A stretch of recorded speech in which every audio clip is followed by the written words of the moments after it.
2019 Volkswagen Atlas. We've owned it since October of 2022, and it's had a consistent issue, along with some other issues along the way, but one consistent issue that's not been resolved, and that's water getting into the vehicle here on the passenger side.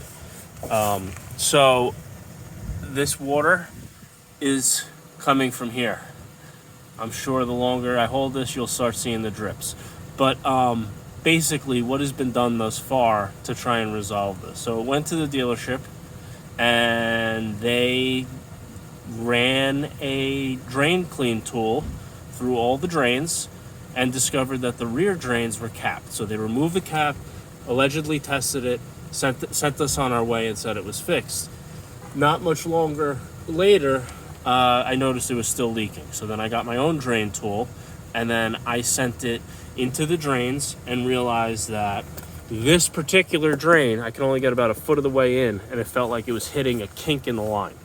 And then we waited months for them to get the parts that were needed to replace the sunroof frame, the sunroof drains, the carpet, the padding, and I think the dash pad as well. Now, all of that has been replaced, and we are still actively leaking. So, yeah. It's been a lot of fun. I'm really sick of this car.